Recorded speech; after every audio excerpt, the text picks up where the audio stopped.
excellence in sports entertainment. Right. I got two left hooves. Who on test? Well, since nobody's stepping to me, take me to your cult leader. Take me to your local drug dealer. Take me to the man in the mirror when you stand and deliver with your hand on the trigger, an emotional terrorist. I-double-M-U-N-E. Never make my enemy public. I'm a private dancer, dancing for money. Let's rock. Do that thing that's funny. I'll make you wanna laugh. I'll make you wanna move. I'll make you wanna do.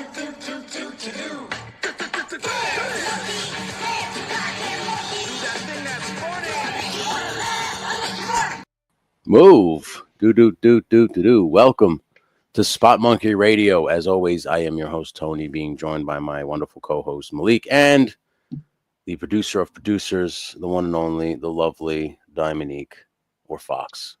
Hello, baby. We are one short. Greco's not here today. Not sure why, but it's fine. He's not here. He's busy. By virtue of a technicality, I feel that the producer should also be on camera. She watches the shows kind of like you do, and she has opinions like we do. That's just my opinion. Well, she's more than welcome. Her camera's right here. What happened? He thinks that you should join the show since you watch all the shows and have an opinion. Okay. Okay. Hold on, not yet. I'll put it on. She just got out of the shower, so her head. What's she? I just got out of the shower too. That's why I'm just sitting here, shirt, towel on. So I get it.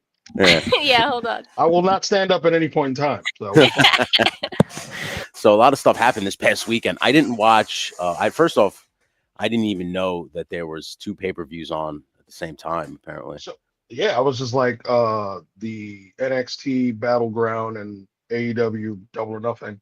For them to do both shows, knowing, well, I'm surprised WWE said, you know what, screw it, we'll do another show.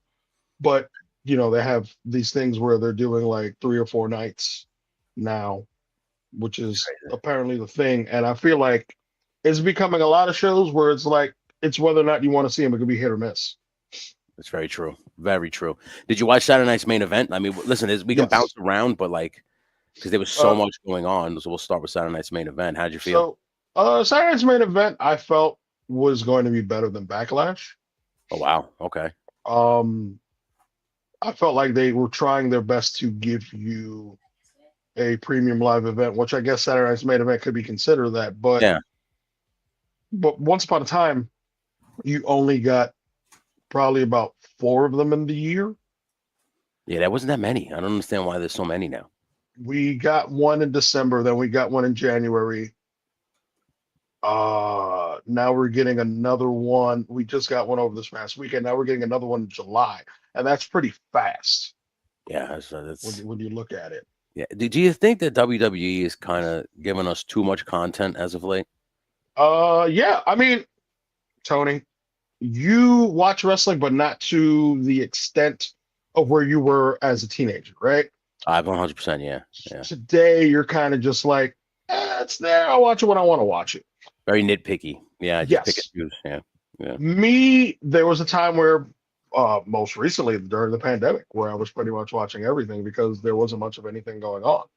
Yeah. But as all of that has settled and there's back to somewhat of normalcy, there's just too much. I can't even account how many hours there are in a week of wrestling. It's a lot. Crazy. Yeah, it's got to be at least near 20 hours of wrestling a week. I would assume so, because it's first on, it's on every single day, and sometimes it's on twice. Like we just said, 2 pay-per-views at the same time on the same fucking day. Like, that's fucking crazy, man. WWE and AEW, in a sense, were competing over the weekend because they most likely had Collision on. If they didn't have it on Saturday, maybe they turned around and said, "We'll do it on Thursday." We're not even getting to the Indies. Yeah, man. Listen, I didn't watch any of it, so it's very hard for me to make it like a objective opinion because I didn't watch Saturday night's main event. The only thing I saw was Cody returned, but that was really it. That was the only thing that I saw from Saturday night's main event. I didn't see anything. I'm lying to you right now. I just saw it not 10 minutes ago. that Trick Williams won the TNA title. Like I said, these things all happened, and I had no fucking idea what was going To on. be very honest with you, that was a shocker. Yeah. The week in general was a very long week for me. A lot of work, and then leaving work to go work Ace that day, Okay. ref, and then getting filled with a DDT. Uh, there was a lot going on, so I came home and I watched it the next day, and I was like, all right. Most people complaints were while watching it on as it was live was that there were too many commercials, and I said, well, it's on network television. What do you expect? You know, Yeah, that's gonna happen. it is what it is. You know, it's easier for people to turn around and jump up and go, well, most people have a streaming app.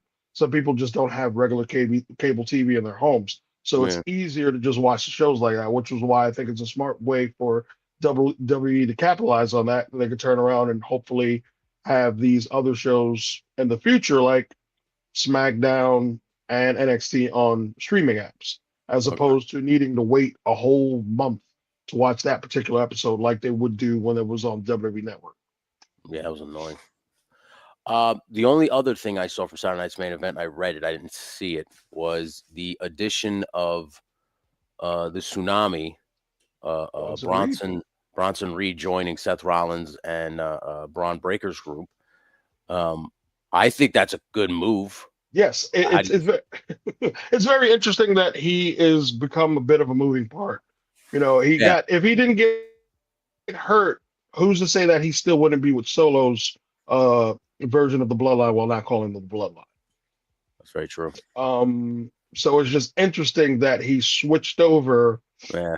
And obviously he was a Raw guy anyway, so I guess it kind of made sense. Yeah. But it's weird. You know what's funny is he got hurt. He was in one faction, and they were just like, well, that faction's gone, so we got to stick him in another one. Yeah. Just put him with Seth Rollins and Braun Breaker, which I don't think it's a bad idea because, I mean, he doesn't seem to cut bad promos, but I just think with Paul Heyman at the helm, it'll be much more coherent, I believe, at least for him and because Braun Breaker too. I haven't seen him cut a promo, and the ones that I've seen when I hear him talk, it's not great. So I think with Paul Heyman with him, I think that'll help them get better and definitely that, you know. I don't really care about AEW. Did you say you even watched the AEW? I saw the highlights. I know some of the results. I know that, you know, with all of this stuff with them building up Will Ospreay and making us believe that, you know, maybe he'll turn around and be the one to take the title from Jon Moxley. No, instead they're doing All In with Hangman Page and Jon Moxley as the headliner. And I'm just like, of all things that you guys are going to do, you just like, I'm not mad at it, but it definitely just was like, whoa, this was not what I was expecting. It is what it is. It looked like they had a good match. I was actually surprised it was the main event because they had Anarchy in the arena, which, you know, I think is not the best of matches to do. No. Because it's so much going on and it's all over the place. I guess that's better for the live audience than it would be for us at home, maybe. I don't understand Anarchy in the arena. You know what it is? I guess it's supposed to be their version of like War Games.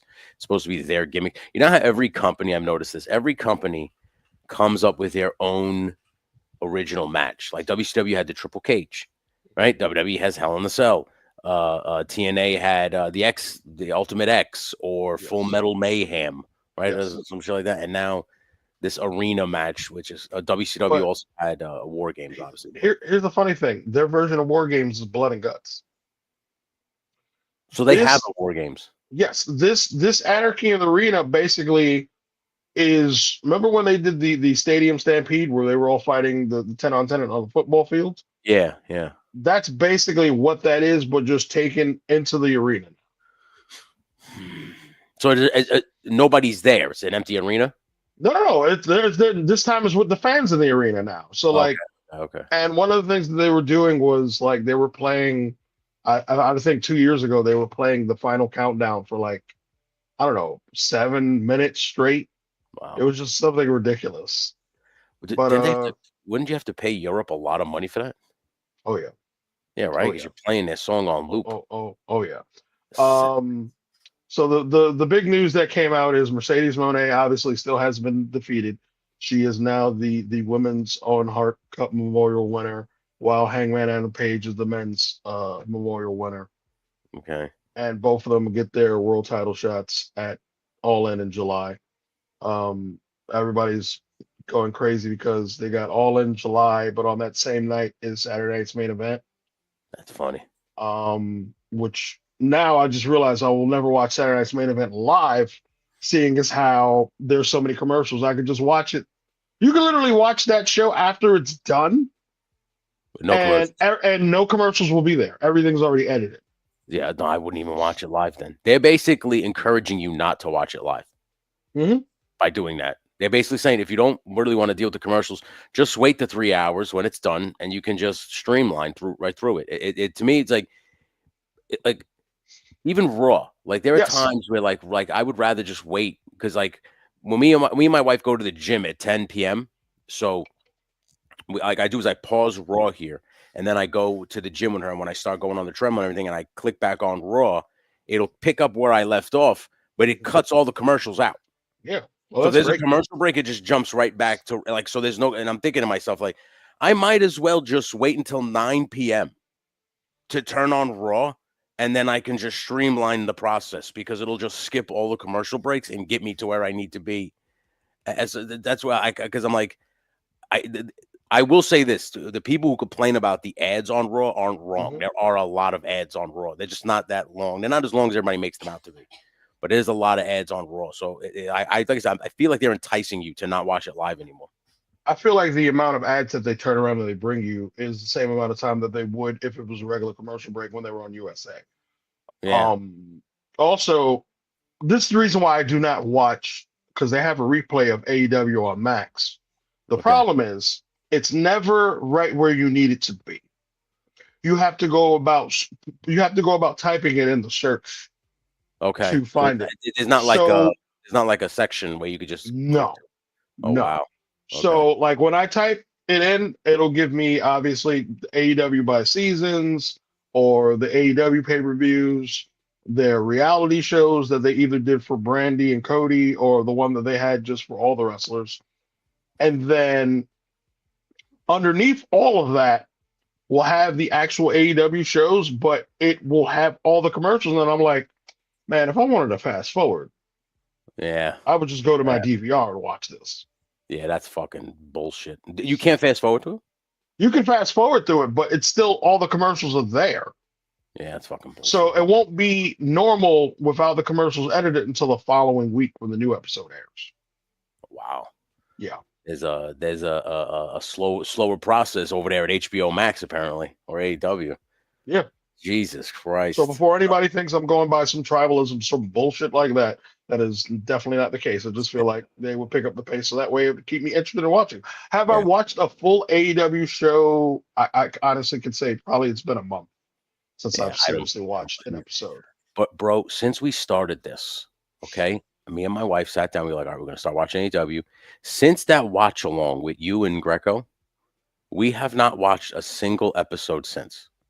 I just want you to. I want to be very clear about that. That's why I don't really talk about AEW, because I can't make an objective opinion on it because no, we tried for like 10 minutes the other time. Oh, okay, you're right. It was like 9:30, the women's match, and we're like, And we just turned it right off. Well, that's the usual. That's like the residency they throw for women's matches between 9 and 9:30. 9:30. Yep. Yeah. You know, and that has been like that since the inception of AEW. Yes. Since AEW Dynamite has been on TV. 9 to 9:30 is their women's segment. It's just the way it is. It's fucking crazy. Now, I saw in the chat just a second ago, I think Virgo Cool brought it up, or Rough Shot. Did you see Zoe Stark's injury on Monday? That was I have a article up right now. Okay, yeah, you can put it up if you want, baby. Hold on, I'm trying to find that was ugly. That injury was ugly. And as someone who has suffered a knee injury, I have too. You have to, but Malik was in the ring. He had an unfortunate accident with a drop kick to his knee that bent his knee the wrong way. Let me tell you something. I still have the picture of it. Number one. Number two, I have never ever. It's gonna be shit. That happened in 2015 of December, or it's my 10-year anniversary for that. I have never seen the footage, and I don't want to see the footage because then it'll just I don't know, not PTSD, but in that moment, thinking about it and then how the person approached me afterwards, I wasn't too like I won't be too kind about it. I would probably turn into my Ike Turner / Joe Jackson phase where I would just want to beat ass at that point. But did you saw what happened? Is Do we want to see it? Because I'll put it up. You could. It was a springboard, right? It was a springboard supposed to be like a drop kick or some shit. Oh my god! Yeah, she went for the springboard drop kick, and she was calling for Kyrie from what was said, and I didn't hear that in the audio.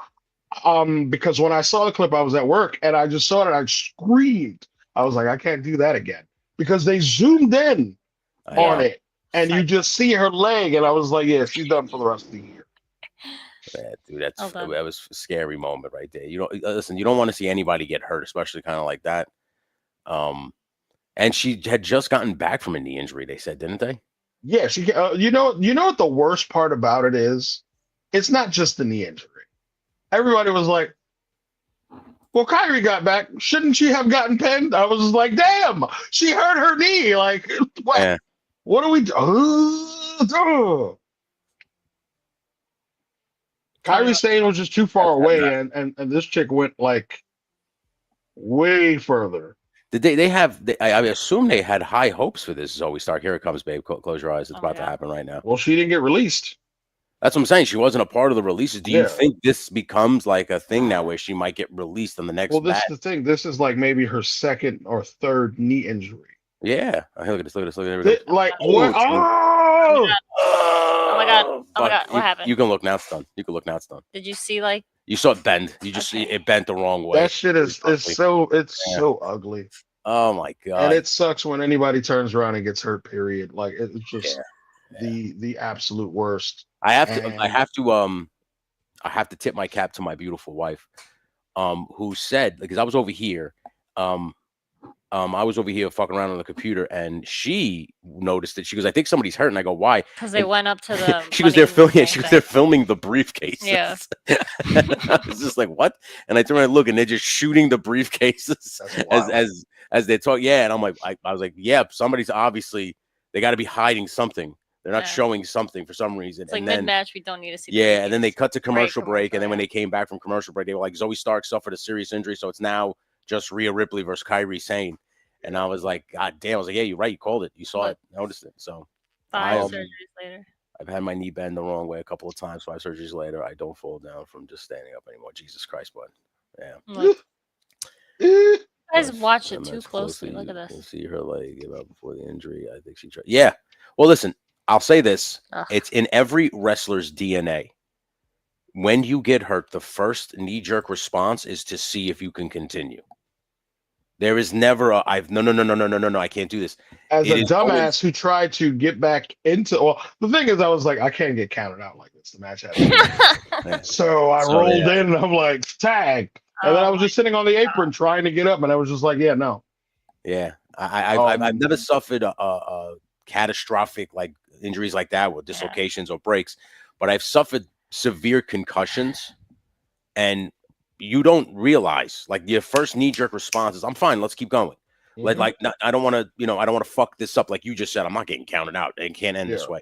So it's like that kind of stuff. Your mind immediately goes to, oh no, it can't, we have to get to the finish. Like we have to get to that. And then you don't realize what you're doing worse to your body. And what sucks about knees is that I've sprained both twice, 3 times. They're never the same after that. No. I still can't straighten one fully. No. And that was just a slight dislocation, not like whatever that was. Like I fucked my knee up when I was a teenager doing backyard wrestling. Yeah. And it's still fucked up. Like I just had some ligament damage and shit like that. It wasn't like I said, to the level that you had, Malik, where you got kicked in the leg real bad, or Zoe Stark, where that shit looked like it almost snapped in half. But it was bad to a point where I needed surgery. And since then, I always have the aches, you always have the pains. It never fully recovers. Like even like the surgeon told me about my neck. He said, I can because I have more herniated discs now in my neck. And he's like, yeah, we can fix it, but it's never going to be fully. Yeah. It's not going to be the same. So like, do you want us to cut you open? At that point, it's like, is it worth the risk of turning around? Exactly. No, exactly. And so we start to ask yourself, how many times, like you just said, this is a second or third knee injury. That's crazy. How many times before you go? Yeah, they get like weaker each time you Yeah, yeah. or more prone, I mean. And look, this reminds me of the little thing you had to say Oh, yesterday. Malik, I have to tell you a story. I have to tell you a story before we get into it. So I go to a family reunion on Saturday, right? Oh boy. At this park, and me and Dominique went for a little walk, and we're walking back to the place. And as we're walking back, two of my Italian cousins from Italy. They were speaking Italian, right? They come walking up to me, and they start talking to me. And I remember one of them came to my house during a birthday party or some shit, and I had my ring in the backyard when I was training with DeVito at the time. So he comes over and he goes, "You still got that ring?" I said, "Nah, man, we got rid of that a long time ago." He's up, and he goes, "I don't know how you could do that. That's so fake." And the way he said it, I looked at him, and it took everything I had not to smack him in the mouth, but I turned around and I said, I turned around and looked at him. I go, "Well, buddy," I said, "I have 5 herniated discs in my neck that say otherwise." I said, "The punching and kicking may be fake, but I took a fucking beating. I know guys who are paralyzed. Oh, So I don't think it's that fake." People truly don't understand. Yeah. So I was just what like, goes into this, because I don't even want to jump down that rabbit hole because just be like, eh. Yeah. But I can see why you would be bothered, the both of Oh. you. Even if you've never wrestled, Dominique, even if you haven't wrestled, still. Like, but she's now been around it enough to know, like, she's seen serious injuries. She's seen like listen, we made a joke yesterday, and I'm gonna say because I don't give a fuck, but like we were driving down to BCW yesterday, Malik, and I said to her, I was like, "You have seen catastrophic injuries. I've only and been it's only this... at BCW. No. You don't see him anywhere. No, and also else. I've only been filming wrestling with you 2-3 years now, and I've seen literally neck injury, like limb, and a death. You've seen it all. Literally seen it all. Yeah. So I and it's the same way people don't say movies are fake. Yeah. But they have to tell you that wrestling's fake, which makes no sense to me. Very annoying. I do have to point out that we have a new viewer, Taylor James. TNA is Taylor Jones. I'm sorry. TNA is an embarrassment. How could they make their world champion lose to a developmental show like NXT? Wow. That's a good point. Okay, we will cut into that later. I just want to close up on Saturday Night's Main Event as best that we can. I know Tony didn't watch it, so get the TNA though. Taylor Jones, we're definitely going to touch on that. Maybe start his comment. Bronson Reed made his return. Obviously, Braun Breaker and Seth Rollins get the W. Zelina Vega retained her U.S. title over Chelsea Green, which also busted Chelsea Green's face open. I think they threw that match in there because everybody and their mother was complaining that there were no women's matches. I got to tell you something. Once upon a time, there was Saturday Night's Main Event, and there were no women's matches ever at all. So, like, I didn't see it as a big deal. We call those the good old days. Exactly. John Cena took on R-Truth, who was basically cosplaying as Ron Cena, which I can't wait to get my hands on that t-shirt because I know that's going to sell like hotcakes. Yeah. Cena faked everybody out, even faked out R-Truth. He was going to hit him with the belt, and then he stopped. They stared at each other. He gave the referee the title. Cena extended his hand to R-Truth. Bam! Kicked him with a low blow. AA.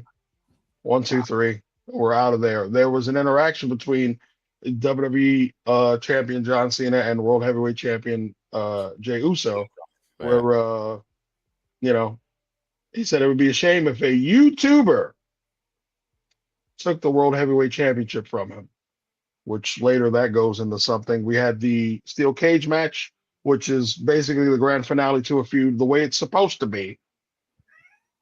Who fought in the cage? Damian Priest and Drew McIntyre. Oh, this shit. Was the last one. Good? I don't remember because I think I didn't get to see that match. For whatever reason, I was distracted. I have a list here, and it says that was the last one. The only thing I thought was funny from that was Jesse the Body Ventura was really dying on that hill of Damian Priest not climbing out of the cage, just walking out the door. Did you hear that? Oh, where yeah. he was like, he should have climbed out of the cage. He was really mad that he walked out through the door. Realistically speaking, he hit him with the concerto, which kept him down. Okay. And I was surprised, but then after hearing all the reports that McIntyre will be stepping away for a little while, either due to injuries or possibly a big Hollywood role that's coming for him, I was like, all right, cool. He's been wanting to take more time off from wrestling anyway, as it is. isn't it crazy that so many wrestlers now are becoming actors? They're getting like these big roles, and all of a sudden, like, that's crazy. Like I wasn't expecting all like you see once in a blue moon, like Cena, Hogan, Rock, and it's okay, but now it's like Cena, Rock, Liv Morgan, Drew McIntyre, Roman Reigns might be playing Akuma in Street Fighter. It's like, what the Yeah. fuck is going on? Like, well, now what all of a sudden Hollywood is like, we don't have enough actors, and you just turn, you go, oh, there's a bunch. Like Seth I don't. Rollins gets cut from Brave New World. Yeah, he was The supposed to Captain be. America movie. Yeah. Yeah, he was supposed to be the leader of the Serpent Society or some shit. Yeah, it's fucking crazy, man.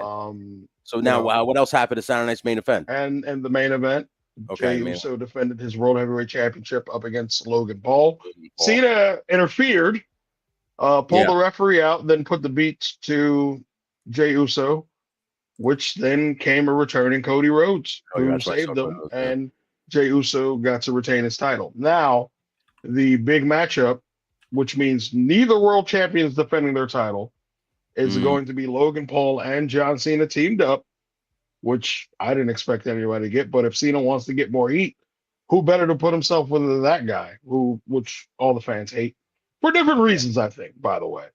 I'm not going to get too deep into that. I think if you want to Google it, you'll know.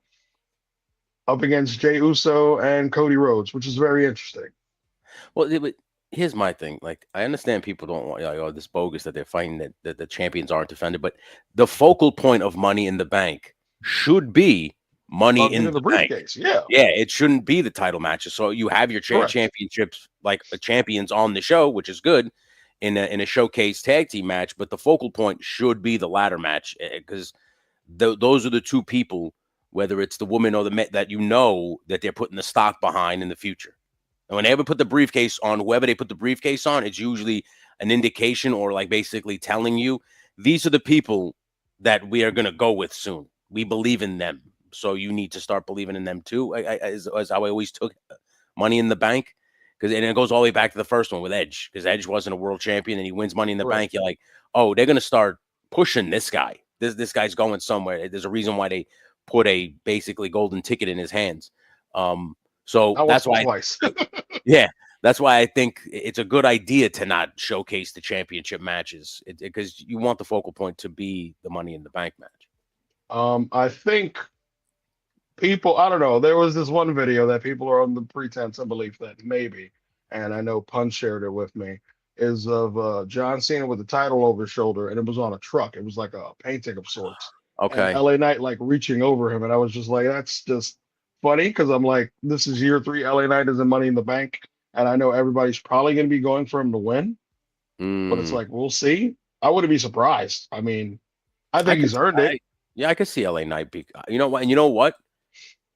The crowd is behind him enough, and it would be cool. Like, you see somebody dethrone Cena, and then he just comes out. Or this is a fucking crazy hot take, Malik. You ready for this? December. Now, you don't believe that John Cena will hold the belt till December, which is fine. But I believe that John Cena will hold the belt till December, and it's going to be a mass scramble to get the title off him. Like, as you could see what's going on right now. Because even I saw the post-match interview with R-Truth, where he was like, he's still in there. I saw the real John Cena in there. Like, I'm going to pull it out. I'm going to get it out of him. He's still there, right? I think this would be so crazy. John Cena beats Cody Rhodes again in December and is like about to just do the send-off, and then you hear LA Knight's music. He cashes in the Money in the Bank and wins. Like, I mean, you talk about 0 hour and kind of saves wrestling, and because Cena was going to ruin wrestling. He was going to take the belt. We were going to start over again, and LA Knight can use that. Like, I saved this place. Like, if you turn, that is a crazy idea, but do you think anybody, I mean, I think people would be happier to see somebody brand new do it than Cody right now. I would, like I said, if Cody, like, I want my rematch, I can beat you. And again, there's like a clusterfuck ending, and Cena's about to walk out of there with the title, and all of a sudden LA Knight's music hits. I believe that now you've now solidified LA Knight as the babyface, as the main guy. And now if you want to turn Cody heel, you can. But I believe that if that's going to happen, if LA Knight's going to win Money in the Bank, that would be a great way. Just wait until like Cena 0 hour and have him cash in, and you'll get that insane reaction. that I think they kind of want. But obviously, they do what they want. But I think that would be that'd be my little hot take if I had to. So let's also put this out there that let's see, I think it's June 7th. They have not one but 2 PLEs in the same day. On the same day, in the afternoon and at night, right? Yes. And the first PLE will actually be airing on YouTube as well. Yeah, I saw that. The Worlds Collide. Yes. The big match that's headlining is Vikingo up against Chad Gable. That's going to be good. Kind of upset that it's not El Grande Americano, but I don't think they want El Grande Americano to take the loss. Yeah. So it's fine with Chad Gable taking the loss, but not El Grande Americano. That's funny. Chad Gable's like, Jesus Christ, my secondary gimmick is more over than me. But it works though. It works. I'm not mad about it. Yeah. It's also rumored that some TNA stars may be on it. There's a rumor that Joe Hendry, the Nemeths, and Moose may be on the show. Don't know how true that is. That's just the rumor that's been put out there. Now, let me ask you this. Yeah. Now, we obviously have seen like AEW's version of this kind of stuff with Japan, with Forbidden Door, right? Yes, with Japan and CMLL. Yes. That's CMLL. Do you think WWE is doing it better so far from what you see of the poster and like the production for it or the promotion? Oh, definitely. They're definitely doing something special. Because they even showcase some of the talents just in backstage segment things. Even because when we get to talking about NXT Battleground, somebody that I've known forever because I grew up with them made an appearance on WWE television. So that must have been good to see. Right, nice to see your boy on TV and shit like that. So shout out to Santana for being on. We filmed him. I have the footage of him winning the House of Glory title. Right, he beat Matt Cardona. Yes, I was there for that. You were there for that, right? Well, Yes. So we have that shit. So yeah, congratulations to Santana showing up on. Who do I get him confused for? I was gonna say he was fighting my favorite. You confuse people. Oh, you confuse him with La Sombra. Oh. Yeah, you always confuse him with that guy. Yeah. But yeah, no, listen. Listen, NXT and this AAA thing. Now, like, I will say this: Triple H and CMLL. I always felt CMLL was the better Lucha Libre promotion. I always felt like AAA was bedlam. It was fucking crazy. It was ridiculous. AAA sounds like a car thing. Well, the thing is, for me, I was more familiar with AAA because me too. Yeah. Living in New York, just flipping through the channels, you're like, "There's wrestling here." Yeah, I was always on. It was like I didn't care that it was in Spanish. I was just entertained by it. Yeah, I even saw a nasty leg injury on that show too. Somebody did a Sid, so I was just like, "Geez." Yeah, buddy. Me and Matt, he used to come over every Sunday with a bacon ranch pizza, and we would watch. I know, and we would watch AAA on Galavision, and it would be we called Lucha Libre Sunday, and he would come over, and we would literally watch the entire program. Didn't know a fucking word they were saying. They would be cutting Not promos. Even that? No, and I know, and I'd be and I'd be like, I would basically. By listening and seeing their mannerisms and cadence, I'd be like, "Oh, this guy's angry about something. He's gonna kick somebody's ass." That kind of shit.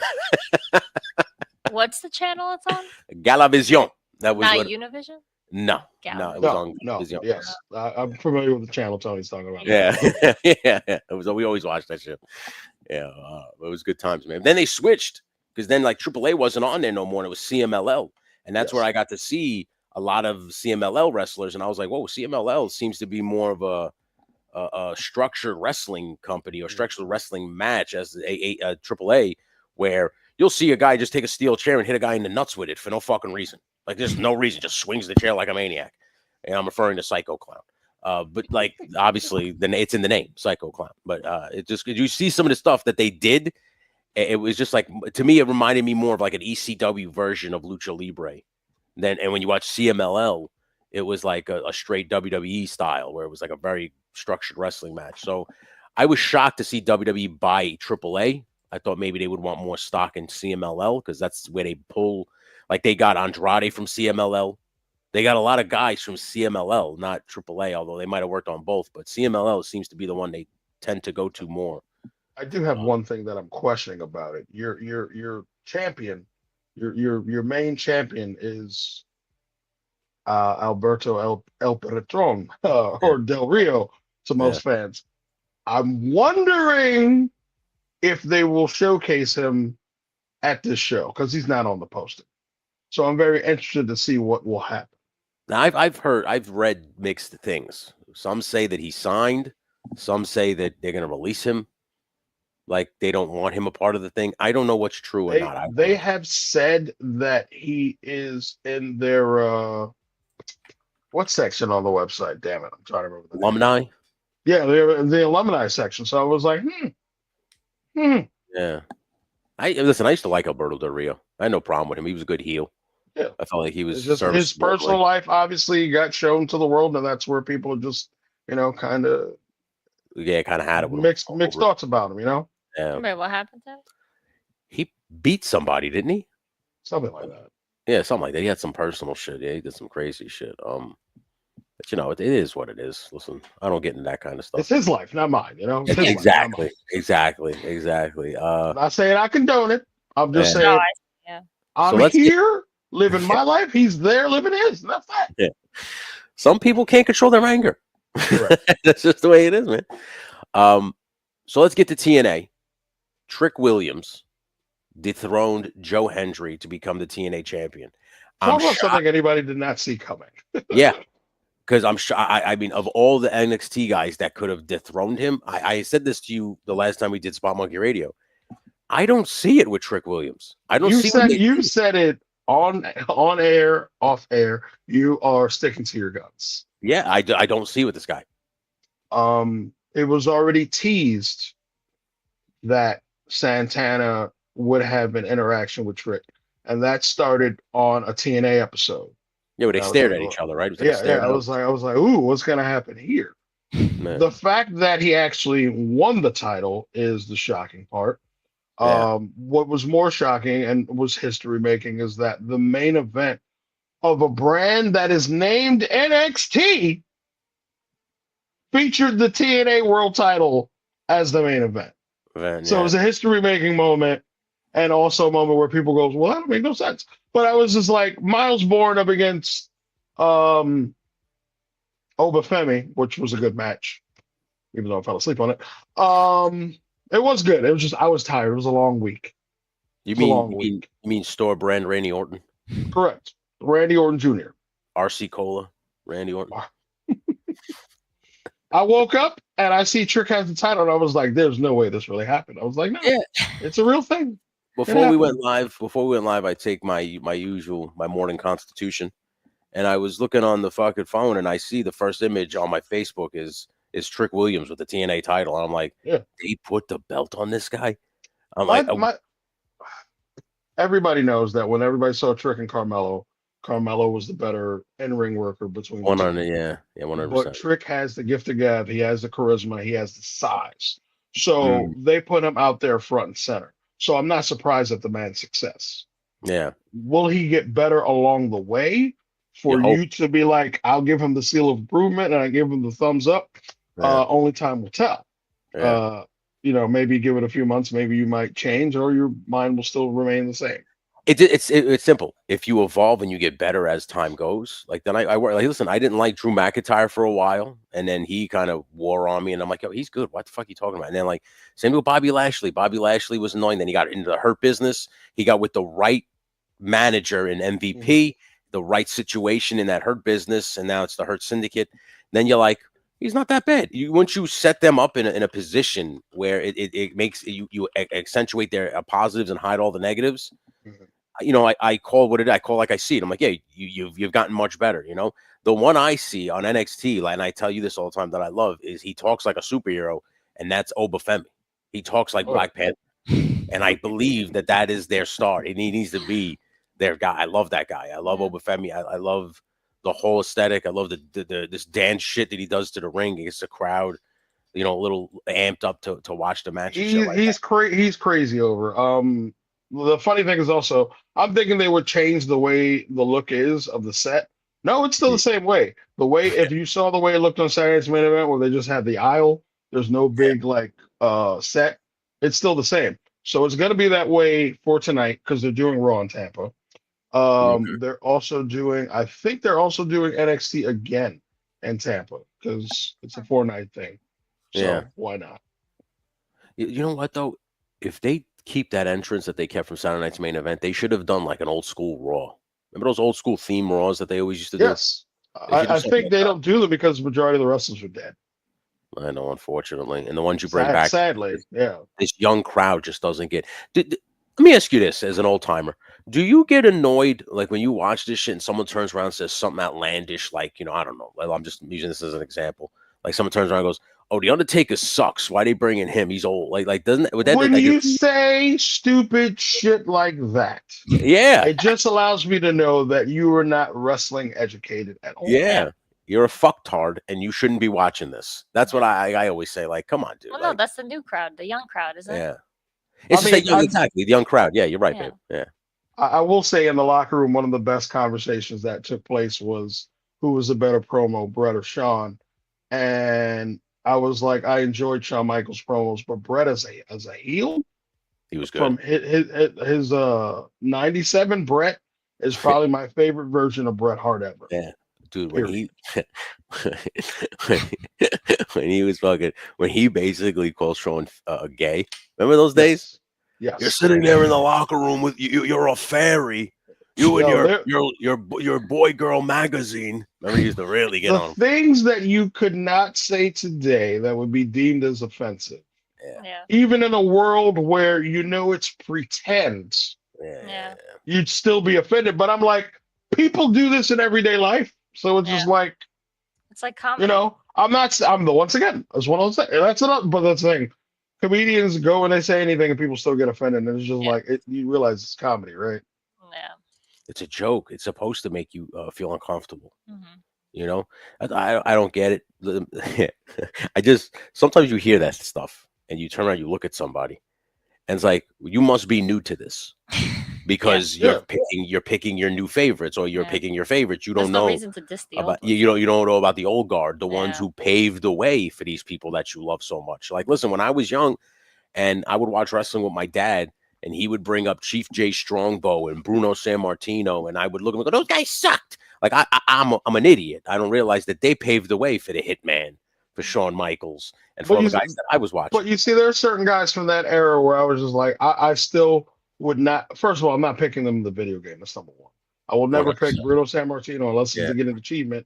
Okay, that's number one. Number two. There are guys like Flair and Dusty and Barry Windham that are from that era that were so talented, whether it be on the mic or in the ring, where I could respect it. But there are some guys from that time and era where I'm just like, okay, Bob Backlund, to me, my favorite Bob Backlund run is where he snapped. I can't say I was a fan of 6-year World Heavyweight Champion Bob Backlund. But I was a baby or not even alive then. So, my introduction to the guy was where he went crazy. Yeah, in '94 when he showed up and you saw him, like, he was regular. He wasn't snapped yet. And he was just wrestling on like Sunday Morning Superstars. I used to make fun of him all the time. I mean, who is this fucking guy? Like, he sucks. Why is he here? And I'm not realizing that he was a 6-year champion many years ago. I don't fucking know. And it, like you said, it wasn't until he snapped and he choked out Bret Hart with the chicken wing. And then he started to go crazy. And then he tried to run for president. Obviously, he didn't actually run for president, but he was like campaigning in the crowd. That you were like, oh, this fucking guy, he's funny.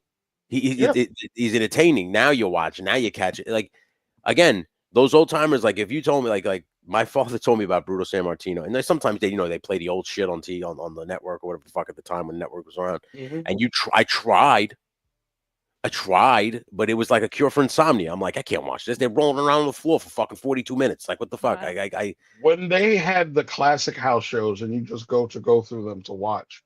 Like some of the ones that were in the Garden, I was like, I know I attended at least 2 of them in like either 91 or 92. I was a child then. So it was like, let me see if I can remember some of it and watch or whatever. I was just like, there's some things that you just can't watch. Yeah. And I understand. Like Hercules Hernandez. Jesus. Okay, there were some Hercules Hernandez matches I didn't mind, but he was not the best in-ring guy. The best part was he had that long chain that he would swing around at the end of Oh matches. my God. Yes.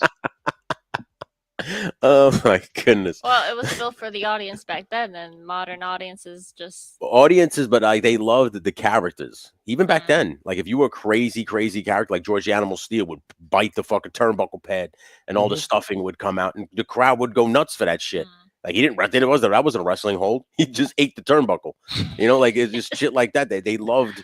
Even back then, they loved the outlandish character. Like, what's his face? Superstar Billy Graham was really the first one to come out and with all the shit, the earrings, Yeah. the colorful shirts, to be posing in the He's ring. the reason why Jesse Ventura and Hulk Hogan are the way that they Yeah. are, from that Yeah, time. yeah, they paved the way. And he kind of took, if I'm not mistaken, from Dusty.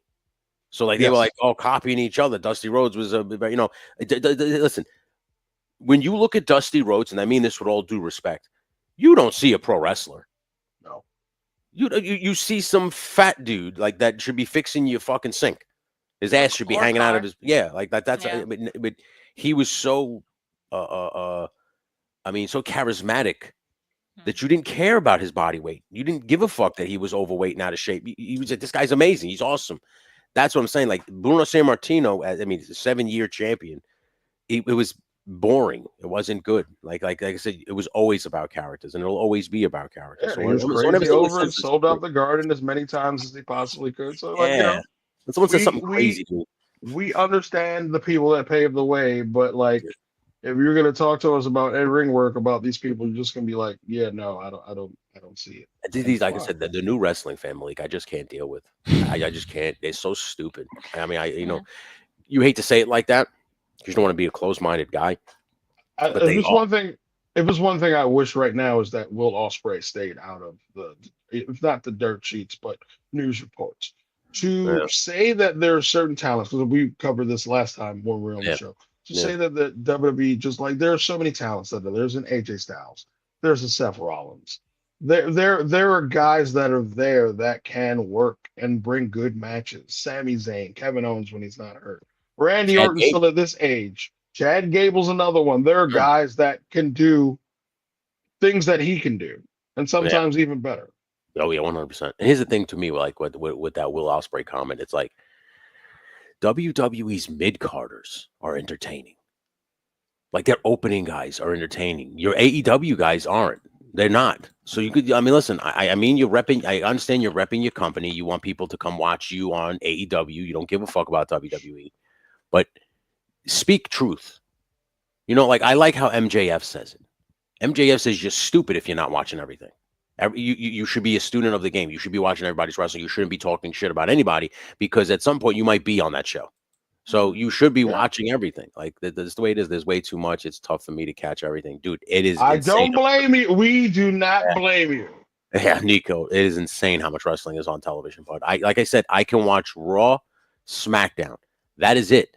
I'm still a kid of that era where it's Raw, it's SmackDown. I don't need NXT. I mean, if TNA, I don't have the channel. Otherwise, I would kind of check it out. If there's anything of any importance that I'm trying to catch up with, is all of John Cena's merchandise. Which so far I'm doing pretty well. I got more things waiting for me at the job. I said if Cena reaches to 31 shirts before October, I will go in everywhere dressed up like John Cena every day. Don't care what the weather is. That's great. If anybody says anything to you, you just tell them that you are studying. You are studying. Thank you. Exactly. She said it best. They can't see me. Yeah, that's true. Did you see this? Yes, we talked about it. Let's talk about it now. Let's talk about it. So here's the thing. Joe Hendry has not only been in the Royal Rumble, he's also been a part of WrestleMania. At some point, his TNA contract will be up. Do I think Joe Hendry will get a rematch for the championship? Yes, because I'm pretty sure that there is a TNA pay-per-view or one of their like Friday pay-per-view shows that will take place before their big Slammiversary show. Do I think he's going to win it back? Probably not. Could it be a triple threat match with Santana in the mix? Yeah. I can see that happening. Sometimes TNA does a thing where you want this person to win the title and they don't. So right now, Has Santana been the TNA World Champ yet? No. No. No. But you could see that for a while they've been building up to making him the face of the company. Yeah, the main guy. Yeah. And he's got a big match tomorrow night against Tavian Heights. Tavian Heights is somebody I'm actually high on, who's pretty a pretty good worker in the ring. He went over to Noah, I believe, for a little while. He had a little excursion away from NXT and then came back. I just wish they would showcase him more, but he's in a faction, and sometimes when they do faction stuff, they'll wind up in either triple threat tag matches or battle royals or whatever. So you don't get to really see how good he is. Yeah. Well, I don't think it's a mockery, Taylor. I understand that you seem to be a big TNA fan and you don't want to see a guy from NXT come in and win. You could just be a Joe Hendry fan, and there's a lot of those people. I believe in Joe Hendry. I mean, do you have the thing? Hold on. You're right, baby. Look at you producing the show. My lady produces the show, and she is just. He appears. There's a reason why I wanted you here and be on screen, because you're listen. Tony and I can talk forever and a day. You have great insight and input, so that's the reason. There's talent there, so that's the reason why I asked for it. I believe. Apparently, I could do this too. Fox, you should be a ring announcer for NXT. Here's why she can't, Taylor James. Here's why she can't. Yeah. She, I don't think she'd be able to get into and do that dumb ring announcer voice that they want you to do. Oh, yeah. Well, what about this? Fox, you should go for a WWE trial, at least start wrestling in the Indies. Absolutely not, Taylor James. My wife has scoliosis. Start wrestling? Yeah. Wait. As a former wrestler. Hold on. Yeah. Hold on. You don't have a desire like that for wrestling, do you? No, I don't know where these comments came from. Yeah, that's why I'm sitting here like, what? Yeah, no. I would like to make the costumes for the people. That's about as far as I would go. She's into the fashion of pro wrestling. Yeah. That's it. Yeah, no, she. But even then, that'd be annoying. I love my wife with all my heart, Taylor. But if she took one bump, it would shatter her to pieces. I don't know. We'll have to see that one day. Yeah. Tony, if we take a bump right now, it'll shatter us to pieces. 150%. Yes, absolutely. Absolutely, dude. But I appreciate the encouragement, Taylor. That's she just started. Two options, apparently. She did just start going to the gym now. So if she puts on some mass, maybe we'll get her ass in that ring and see if she can handle it. Yeah.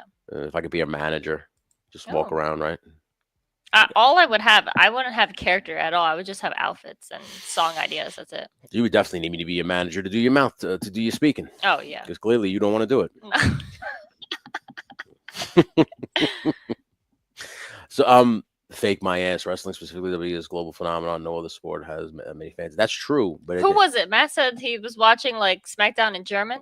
He went to Germany. Yeah. Matt went to Germany a couple weeks ago. He said the first thing when he went to the hotel and he turned on the TV, the first thing that popped on TV was SmackDown. It was in German, shit like that. Yeah. I got a stupid question because I don't know.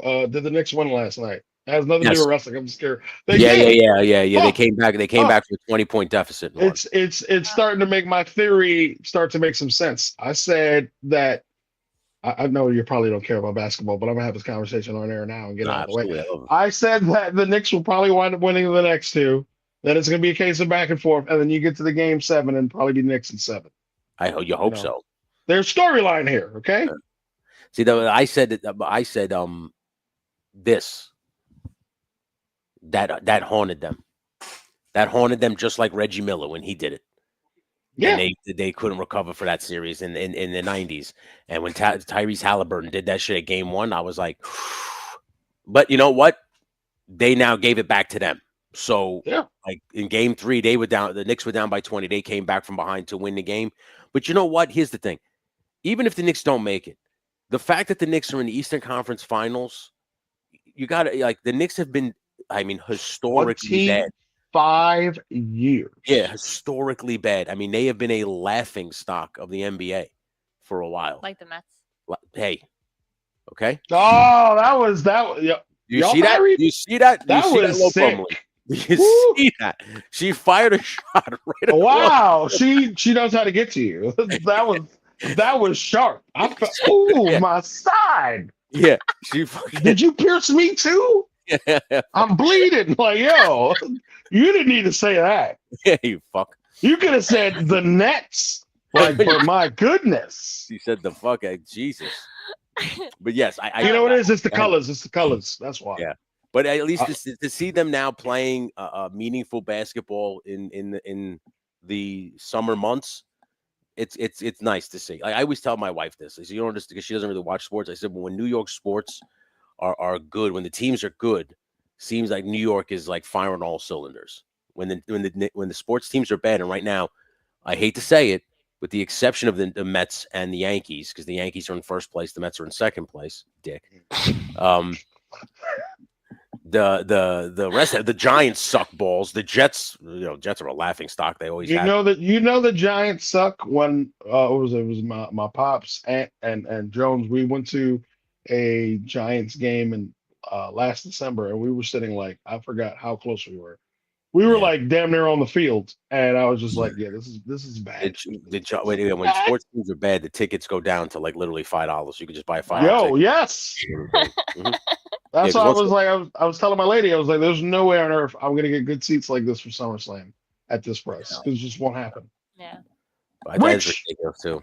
Back to wrestling, the rumors of WrestleMania. So New Orleans does not get WrestleMania next year. Yeah, what was that about? What is this about? New Orleans will now get Money in the Bank, and Money in the Bank won't be as early as June. It'll be next August in New Orleans. Oh, wow. Rumor has it that there's a potential chance that WrestleMania, if not in Canada, if not in the United States, could be overseas in the UK. If it doesn't happen that way, and it is in the United States, it may have a bit of a residency for WrestleMania for the next couple of years, which I think is a terrible idea. You mean residency in Vegas? Yes. Okay. Jesus Christ. For it to just be sitting in Vegas, 2026, 2027, so on and so forth, you just be like, it's not fun. And I guess it's because of how much money they made off of it. Well, because look, there's gambling. That the city is up all night. You don't have to go to sleep. It's they had something for like at least those 5 or 6 days going on nonstop. You know what? As I agree with that, but I don't want to hear it. If the last time they were in New Orleans, it was a party the whole fucking time. So like it's like, come on, wherever WrestleMania is, the party follows. Mm-hmm. So I don't think it has to be residency in Vegas, and I think that sucks to anybody who wants WrestleMania to come to their city because it helps the economy. It's a big fucking thing for that month when they come to these, because all these independent wrestling shows show up, all these fucking cons show up. It's a big fucking thing that helps the city that it's in. And I think get to piggyback off of WrestleMania, basically. Yeah, exactly. So I think that would be a fucking dumb move. That would be not to just leave it in one city. I think that's fucked up. I don't think that. But then the other issue is ticket prices. That 5 figures for the first 5 or 10 rows is insane. Wild. Yeah, it's insane. Yeah, pretty wild. Yeah. Looking at tickets for SummerSlam, but it's just like football. Like when the teams are good, you don't want to pay a ticket price because the tickets are insane. They're crazily overpriced because the team is good, and it's like it's the same shit right now. Like wrestling, you want to come see this show, you have to pay this ticket. But it's like, you know what?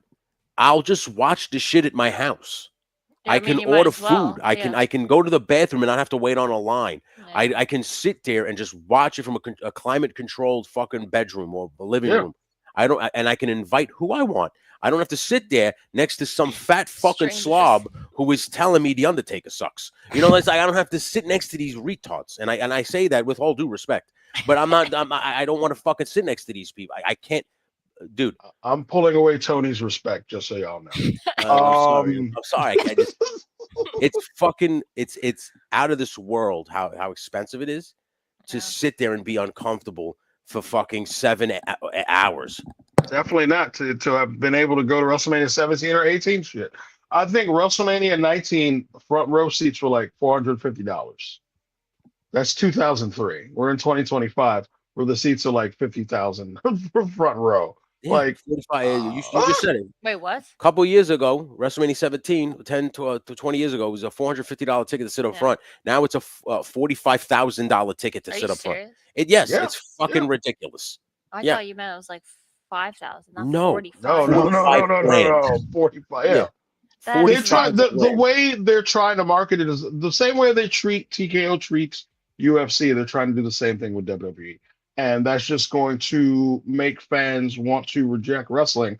And before you know it, their AEW will wind up having more fans somehow because it's affordable ticket to go to these Yeah. shows. Yeah. Before we go any further, Who even has? before we go any further, I just want to say $45,000? something.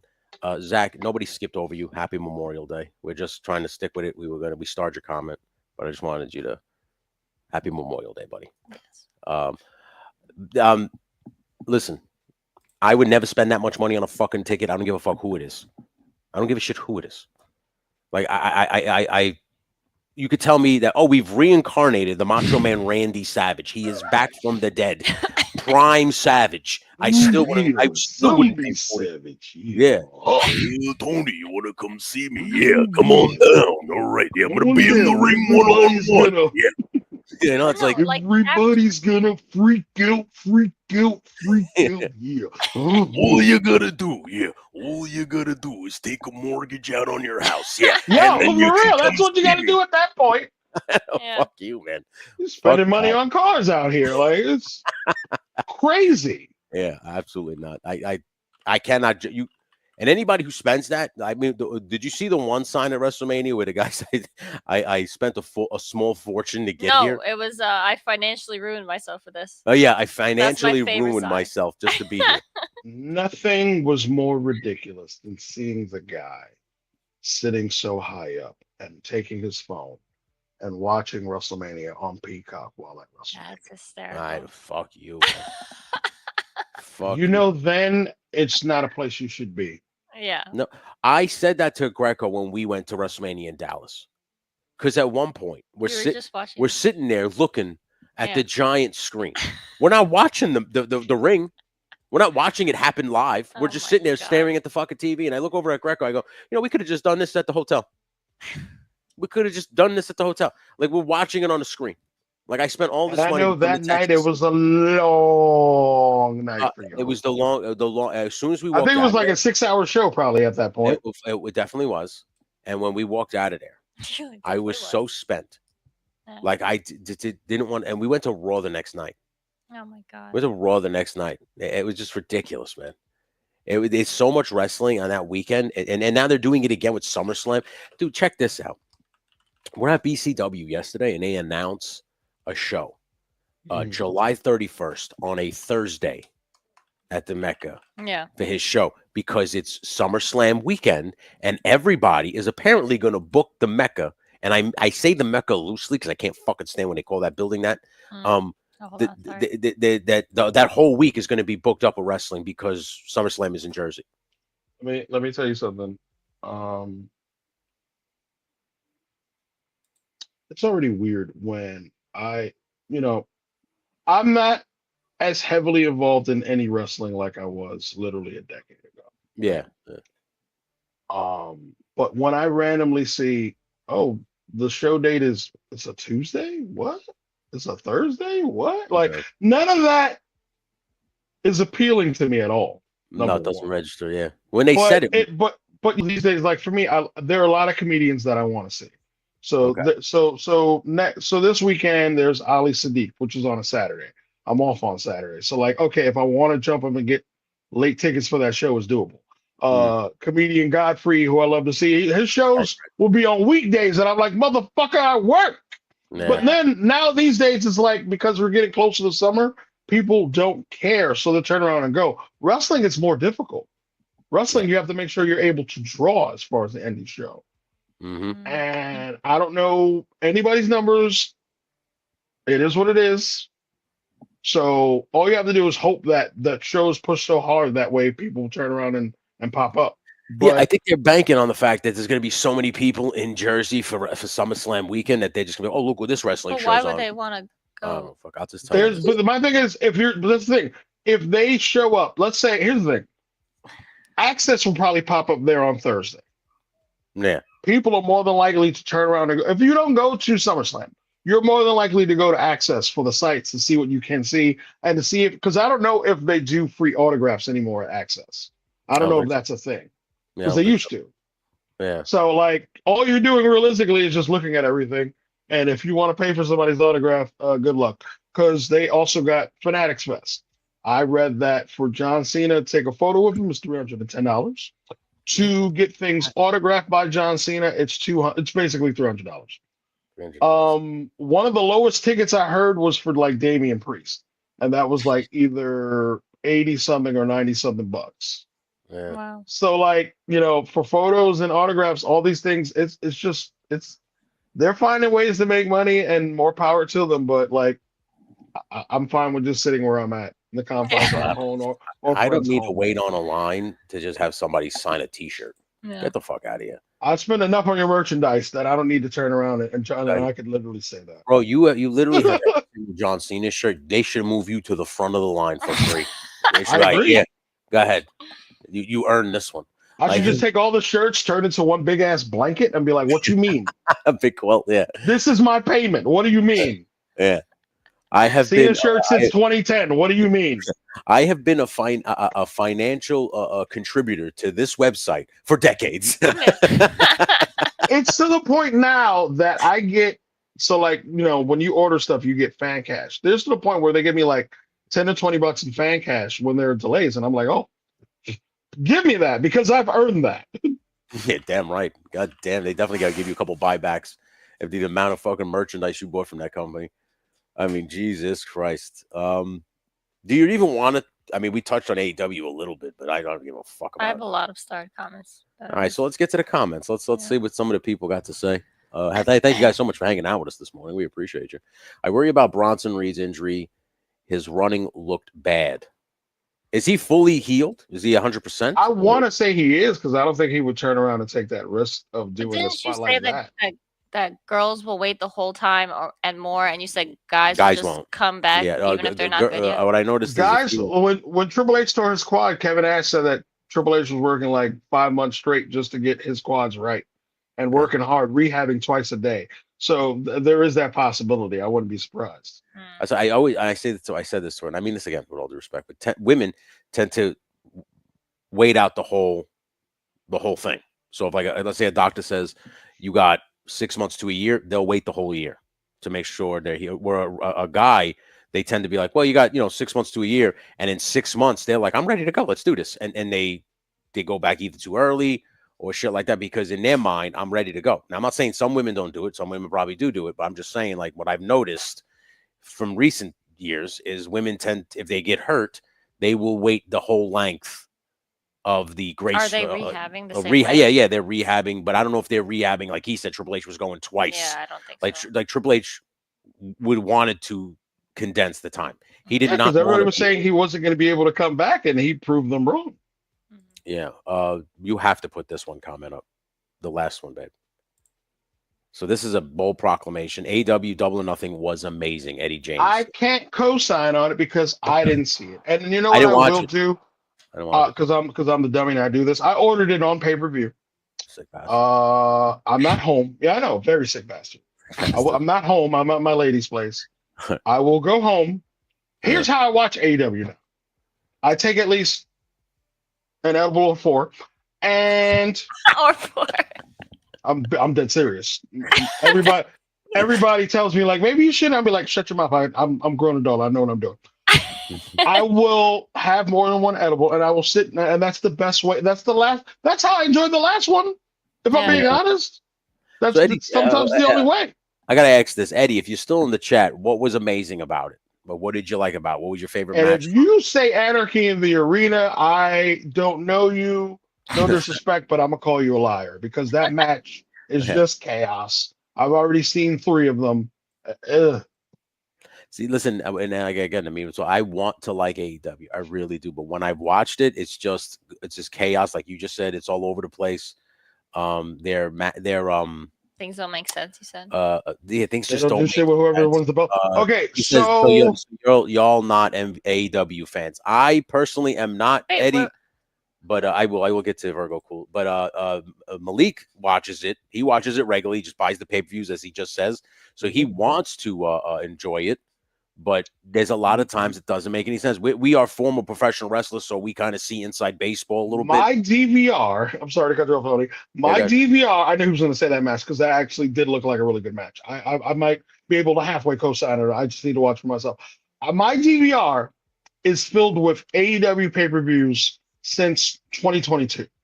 There is only one AEW pay-per-view that I am missing that I thought I recorded and I didn't, and that was when they did the first All In in London. Other than that, I'm up to date with every AEW pay-per-view since 2020. That sucks because you would have had the last appearance of CM Punk. Yeah. But Eddie, like, listen, it's not that we hate. Like, I don't sit here and scream from the mountaintops like some channels do about how bad it is and how it sucks. I just don't watch. Like, I'm just one of those guys where I'm not going to tell you how much I hate it, but then every Wednesday sit front and center on the TV and watch it. I'm going to tell you it's not for me. I'm just not into it, so I don't watch it. If you're into it, it's fine. It's wrestling. You watch what you want to watch, but I tend to stick with WWE. I have my entire life. Even when WCW was on television, I was flagging WWE's banner. But it's like I want it to be good. I love healthy competition. I love when wrestling is good all across the board. All companies have something to offer because that means that there are options. That means you can watch anything. You can put on any wrestling program at any time and be entertained. That has always been my viewpoint on pro wrestling, and I still want it that way. Unfortunately, there are people in charge of these said companies that don't see that kind of shit and then just book how they want to book it because it's their show. They're in charge, and you can see it shows. That's all. And it's Tony Khan is a mark for himself, and he basically plays video game wrestling where he just books what he wants, doesn't give a fuck. That's and I'm just saying this from what the eye test, from what I see. And then I only say that because when they do the press conferences, and I made the joke about it a couple weeks ago, he's like cozied up next to the guy that he signed because he loves that fucking guy. It's just you're a mark. You're a mark for Will Ospreay. That's why you want to hug him. You're a mark for Claudio. That's why you want to hug him. It's just like be a boss. Don't be a fan. That's the one. They're just something. I mean, but here's the thing. That's a crazy I'm not laughing. I'm not laughing at the comments. I don't think that I am. I'm laughing at the fact that I think about when Triple H takes a photo with somebody that's won a title or won a trophy or a tournament of something of sorts, and he does the point, right? Yeah. Tony Khan's counteract is the hug. Yeah. He wants to be more familiar, like friendly. He wants to know. Yeah, he doesn't want to. He wants the talent to know that he loves them. Yeah. You know, and it's here's the thing. It's about respect. Like you can love somebody, but you have to be like a professional respect. I can see what Eddie James is saying here, where WWE doesn't make him feel like anything, but it's just UFC like, and that's because TKO is in charge. I just feel that there were more stories that I could hook myself to while watching WWE over AEW. As someone who watched UFC a lot growing up, that doesn't make sense. Well, here's the thing. I understand what he's saying. Do you know why? Because the way they film it. WWE now is filmed like a sports program. Well, yeah. That's why they show them entering the arena, coming out of their cars. That's why they have the press conferences. But that's where it starts and stops. But that's so. If you're saying that it's like UFC light in that aspect, I agree. They show the dumb celebrities, and I use that term loosely. Who the fuck wants the results on the side pop up now? Yeah, exactly. The results of the matches pop up just like. I love this comment. Just like so we have a problem with Tony Khan being a nice guy. We don't have a time, but Eddie, there's a difference between being a nice guy and being a fucking mark, like a fan, like a crazy fan who like meets somebody and cries because they can't hold their composure together because that's how also that's how it hugging feels. Crosses the line of professionalism. That's what I'm saying. Is a professional respect. Triple H does this, professional and respect. Also the point is actually more professional because it's saying like he's the star, not me. By hugging the guy, you're kind of putting yourself over, right? Yeah. In my opinion. Hold on, what's it say now? And WWE doesn't care about fans no more, and going back to Vegas every year now. Yeah, well, we just talked about this. Well, I can agree with that. If it happens that way, I can agree with that statement. We just have to. agree. We ultimately have to wait and see. I feel like it's funny. I think some of the jokes that also been made is that The Rock, of all people, was the one to have announced. I think on SmackDown that they were coming back to New Orleans, and it's like, you weren't even around for WrestleMania, but you had to involve yourself in a storyline that didn't even need you. I don't know where they're going with certain things. It is going to be Rough Shot said AEW was great at first, but like every other company, they can't keep up with WWE. I could agree with that statement too. The earlier AEW definitely had me interested. I feel like their better years were within the first three. And then at some point, I feel like, honestly, once they lost CM Punk, that's where things started to fall off tracks. Yeah. Here's the thing with Tony Khan. And Eddie, we're not saying that we want that we think AEW sucks and we're happy that it's bad or whatever. Because like I said, some people like you enjoy it. What I'm saying is that there was a time, the 3 years, like Malik said, where it was decent to watch. It was watchable. In those 3 years, he should have gotten like a writing staff or a staff of creative guys that could help him continue this momentum. Like he had good momentum when he started, and no one was able. Like I don't know if he just didn't trust nobody. I don't know the story because I'm not privy to any of this shit. I don't work there. But what I'm saying is he doesn't have guys that are sitting there with him going, no, this doesn't make sense. We have to go this way. You have to do it this way. Maybe this will make more sense. Try something this way. There doesn't seem like there's any structure there. So when you watch the program, you can see that there's no structure. It's all over the place. And the fact that their world champion has put their title in a briefcase now for months and you haven't even seen the title, that doesn't make any sense to me neither. Like there's no structure. And I cannot sit there and watch it and tell you that it's good when, as someone who's watched wrestling for 40 fucking years and has been involved in it and it now produces it, and I've watched people plan it out. I've watched guys plan out matches. I've watched top promotions figure shit out. Like there's no structure.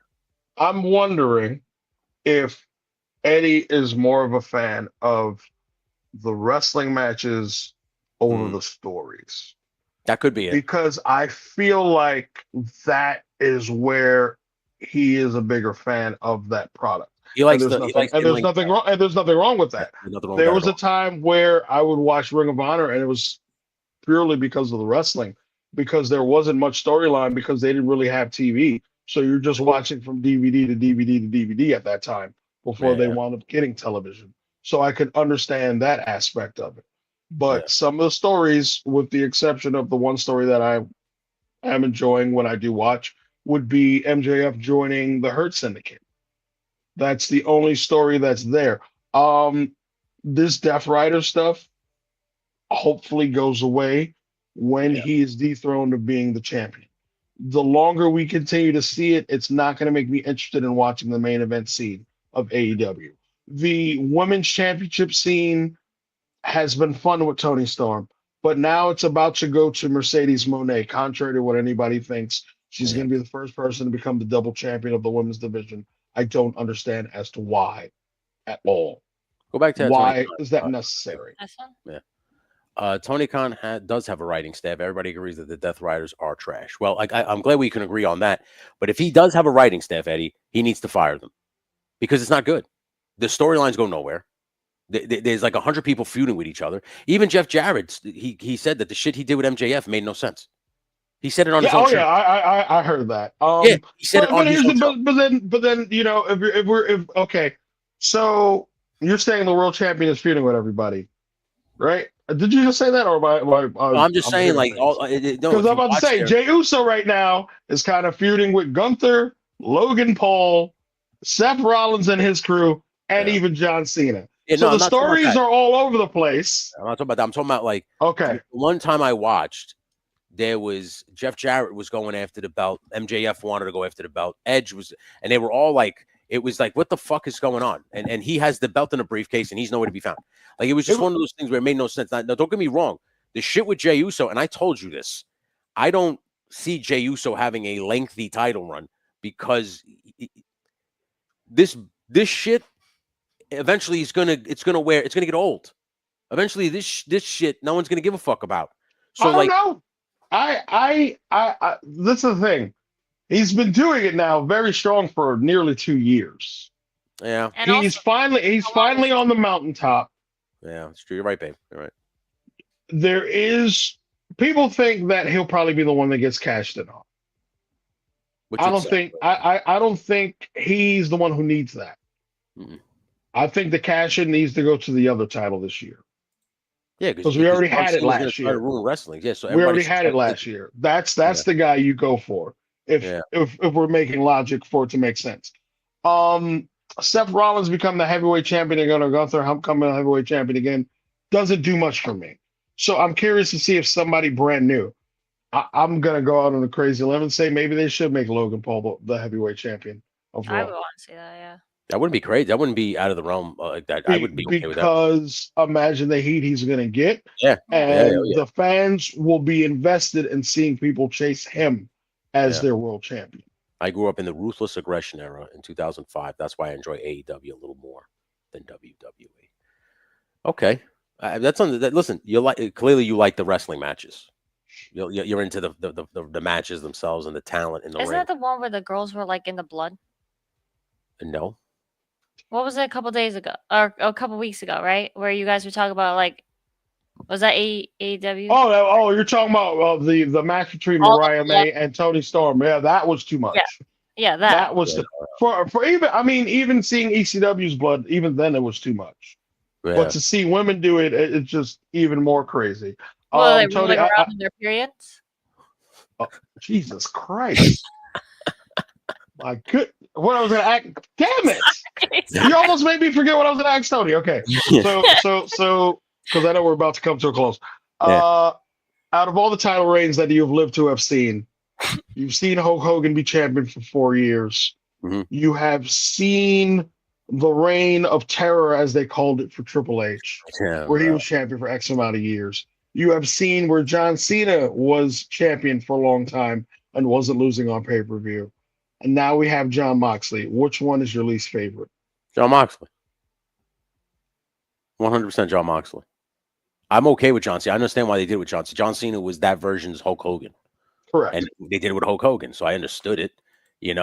Triple H, the same thing. Triple H, I don't think Triple H gets the credit he deserves. He doesn't. As a great villain, he does not.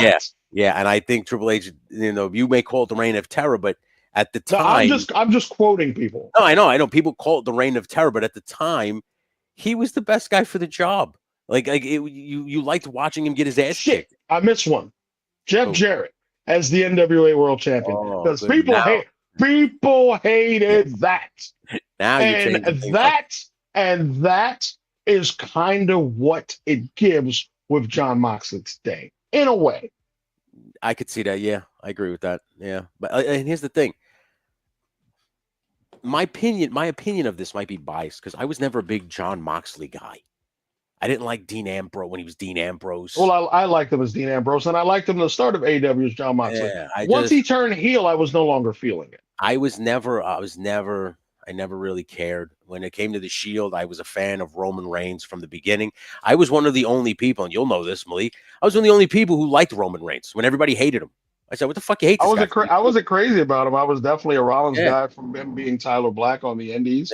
And then him coming up, you're like, oh, okay, cool. I acknowledged Roman Reigns as my tribal chief from day one. I just want everybody to know that right now, okay? So I don't give a shit. But here's the thing. If you had you just threw a whole new level to it because now Jeff Jarrett's involved. I might have to put on Jeff. I couldn't stand TNA when Jeff Jarrett was the champion because he was. Nothing annoys me more, and this might be like because we worked in the indies and shit. Nothing annoys me more when the promoter puts the belt on himself. Nothing annoys me more because it's like, did you make this promotion for you? Yeah.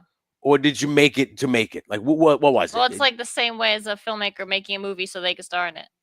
Exactly. Yeah. So it's one of those things where it's like, if no one's going to book me, I'll just book myself and make myself the champion. Well, no. It's not if no one books me. Oh, wait, yeah. That's what I'm saying. So now, was it true about Jeff Jarrett? I don't know. But WWE didn't want Jeff Jarrett. After WCW closed up, they didn't want his ass, so he had to start his own company and put the NWA title on himself. And it was one of those things where I will never question Jeff Jarrett's ability in the ring. Jeff Jarrett was very good in the ring. Very good, very serviceable, great worker. I will always question that he went from wearing the silly fucking outfits to cutting his hair and all of a sudden going, slap nuts, don't piss me off. Like, you ain't a badass. I'm sorry, I can't buy it. That was it with Jeff Jarrett. That was it for it. Otherwise, in the ring, he was great. He cut a good promo. He wasn't bad on the mic. But it was just the way he presented his gimmick. He tried to be a badass in a time where there were too many badasses, and no one was buying Jeff Jarrett as a badass. $9.99 weekly pay-per-views were the shit. I remember those. Yeah. Especially if you had a hot box. Yeah. You know? R-Truth did an amazing job with Cena, with his Cena act. Oscar, please. That's Ron that was definitely fun to watch, to see him come out to Cena's theme and everything, dressed up like Cena, even hitting all of Cena's moves on Cena. Cena is the GOAT. I just wish they let him beat Jay and be an 18-time champion, get revenge for losing at the Rumble. I think that would be overkill. Well, maybe Taylor, I think him trying to put the belt on Logan Paul was his revenge for losing at the Rumble. If you kind of want to put it in perspective. But John Cena is the GOAT. John Cena wins Money in the Bank. That ain't gonna happen. John Cena is gonna be the champion of Money in the Bank. I agree with LA Knight, because LA Knight's on SmackDown. Cena will be on SmackDown. You see him cross pads a little bit. Maybe you see how it feels when they cross pads. He's got the briefcase in his hand. So I don't think Cena will win Money in the Bank. I mean, if they do something like that, that'd be like, at this point, like overkill. So I don't think something like that. These days, WWE events are hardly what they are named to me. Only those matches that match pay-per-view. I don't like when they name a pay-per-view after a match. It annoys me. Money in the Bank should have just gone right back to WrestleMania. I agree. 100%. Since there's no longer the attraction of the Undertaker streak, Money in the Bank should have been like that thing that took the place of it. Yeah, I agree. Yeah. Money in the Bank doesn't need its own pay-per-view. I think it sweetened the pot at WrestleMania, made people want to watch WrestleMania more when there was a Money in the Bank match attached to it. So I think they should. And I can't stand Hell in the Cell, the pay-per-view. I liked it better when it was Bad Blood. If you notice, Triple H took away the name Hell in a Cell, so he's doing something right. That's what I'm saying. You got to put these names. I remiss the old names like No Way Out and Bad Blood and all those, because you didn't need just. I don't know who the fuck the marketing guy was in the room that was like, oh, we should just call it Hell in the Cell. Let's just name it after the matches. Like I don't think they should have done. I think it was dumb from the beginning. Once CM Punk left, in my opinion. Yeah. Are you saying that Punk leaked shit? Is that what I'm assuming? That's what you're talking about the good time of the AEW of All In, when he fought the fucking guy and he punched the guy's light, or he choked the guy out. In the next year or so, The Rock's going to take Triple H's job. There was rumors about that. They're saying that he's trying to cut Triple H's legs out from under him to take his job, but I don't think so. I think The Rock is too busy with Hollywood to be worried about trying to run a wrestling company. Tony mentioned a couple of days ago that he has tightened creative to be more focused. Well, we'll have to wait and see. That's all I can say. Only time will tell, and I sure hope from your lips to God's ears. Well, also, I have something of what you said before. You said, why would The Rock be busy? He's too busy with Hollywood to run his own wrestling company. But isn't that his own mini Hollywood? Yes, but he's making movies. Yeah, but he could basically like make his own movie and make him star himself if he ran it. But it would be obvious, and people would see through that. The wrestling ego like that doesn't matter how obvious. I know, as you can see, he tried to take Cody's soul. When Cody said "Go fuck yourself," he didn't show up at WrestleMania. That's like such a butthurt move. Yeah. Here's what I want to throw in, and then I'm going to also throw in the little project that I have that I'm doing on my wrestling page. Okay. June 7th, Worlds Collide and Money in the Bank. June 26th, Night of Champions. July 12th. Saturday's main event. July 13th, Evolution, the all-women's pay-per-view. Tony, is it too much? Too soon? These 5 shows. Fuck yeah. What the fuck are you doing? Too much. Yeah. You got to spread these things out. And the Evolution thing has been spread out 8 years, they said, no? Yes. No, that was the last one. Nearly 7-8 years, yes. Yeah. But here's the thing. That was its own pay-per-view on Sunday or Saturday by itself. put that at a time when there's no other things. Exactly. Yeah, It was if by someone itself. wanted to watch There was it. nothing else on. There was Yeah. no other wrestling shows on. Have it be a bridge to something later in the year. Yes, that's And the then problem. August 2nd and 3rd, you have SummerSlam weekend, and then August 31st, they're doing what is it? Clash in Paris. It's a lot of shows for WWE.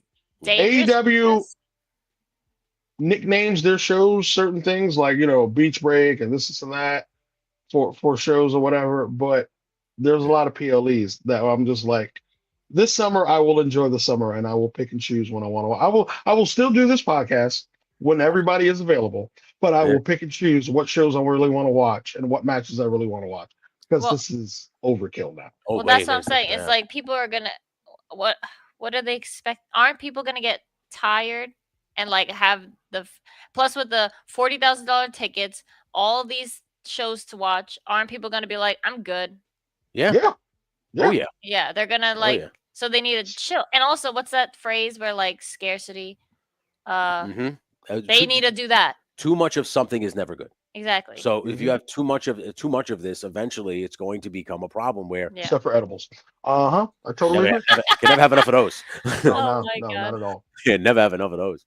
Hey, Bear 11 Charlie's in the house. What's up, bud? I think two-day pay-per-views are stupid. I agree.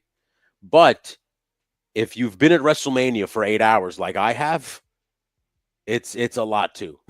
So a fucking 10-hour. Well, they don't need to put all those things in. I think what happens is when you have such a big roster, you have to at least try to get as many people onto the show as possible. But I don't agree with that. I don't agree with it neither. Some people got to know that you have to earn your spot. Yeah. Like you don't just get the spot. Well, isn't that what the whole fighting was? And everyone's like, "Oh, Vegas." Everyone looks up at the thing when they're fighting. That was before that. They point to the sign. Yeah, you earn your spot. Yeah. And then as we were watching that, I was like, wow, everyone's going on here. It's not really a big deal anymore when they all look up at the sign. Yeah. Like, I feel like it was way too many people for. I agree. Now, here's my thing before we close this out. Wait, I have a few more. A few more chats? Yeah. Okay, bring them up. I'm going to make my point real quick. Already waiting for MJF to turn on the Hurt Syndicate. I assume that's inevitable, right? I mean, who's to say they don't turn around and do the deed to him first? That's true too. Get him before it's he outnumbers them, so why not? And the only thing that would make sense, if in a weird way, is if MJF reformed whatever faction it was that he had with Shawn Spears at the time and FTR. If they get that faction going again, which was like a rumored thing, but I was like, we'll wait to see what happens there. I don't think that needs to happen yet. Perfect comment right here from Nico Tronas. Oversaturation. There's just too much. Yes, it's oversaturation. They're oversaturating. Remember what today is about. Never forget. Hey, man, happy Memorial Day. Thank you for your service, Bear 11. I appreciate you, brother. So happy Memorial Day to all those guys who served. Too many folks are reselling them. The merch drives. The signed merch. Okay. The resale. Hold on. That's why that's why it's so expensive to sell online, because people resell their bullshit, and that's why they're charging $300. So I get it. I could not find crazy if they signed her. I could not find anything that talked about this. So all right, so I wouldn't know anything about it, but that would be crazy. Just a shot. She's like #1 in shot put, and they're like, "Oh, she's strong, and she's the daughter of Lesnar." But I didn't see anything that. If this was to happen, what if? Yeah, if this was to happen, this wouldn't happen anytime soon. She also seems really young. I didn't see what age she was, but she looked like a kid to me. Well, she's in college, I think, and Brock is probably going to want her to finish that before she goes anywhere. Basic community college creative writing students could come up with better stories than what AEW is doing. So, Tony, my project on the before we get to that comment on the AEW, actually the AEW, my God, because we've talked so much about AEW today, it's now stuck in my brain. I am looking, and I'm going to make a compilation of all the WCW World Title changes that took place in the year 2000. Well, you'll be there all fucking year, won't you? There was at least 20 to 20. It's anywhere from 20 to 25 title changes. Yeah, fucking Christ, dude. That's sick. That's sick. Yeah. I watched a video on Instagram, and it showed from 2000, 2001 all the botches from WCW. Did you see that video? No. Buddy, it is ugly. I didn't realize how many fucking botches there were. It was fucking crazy how bad it was in that last year of WCW. It's like they show AJ Styles botch. So it was crazy. how many botches there were. Jey Uso's Yeet is trash to me, but WWE fans love it because it caters to kids. That's the thing. Eddie, you answered your own question, buddy. You answered your own thing. WWE has always been family friendly. It's been family friendly entertainment for quite some time now. It's no longer about the 18 to 34 male demographic no more. It's about everybody across the board. They got to appeal to everyone. And that simply, like I just said, I'm already sick of it. And I'm only sick of it because he comes to the ring every promo and then does it again and does it again and does it again. Eventually, it's going to be like, all right, come on. Now, it's going to be so sick for Tony that I will appear on this show next week wearing a shirt and glasses to yeet the entire episode. I'm okay with it right now. I'm not sick of it just yet. I get that it's working. But, like, see, to me, like, the organic shit of yes, like, the Daniel Bryan didn't come out and go, yes, yes, yes, then go, hold on a second, then go back up to the ring and then go, yes, yes, yes again. He just let them yes. Just let them yes. Austin, same I don't thing. feel like he starts it on his own. Like, they started when he fans asked for an encore, basically. Yeah. But again, eventually, I'm telling you now, they're going to not ask for it. It's just going to get old. Yeah, it just happened. I mean, the yeet will always be here forever. It'll always be here. I don't think it get old. I think it'll just get shorter. Just like the what, just like yes.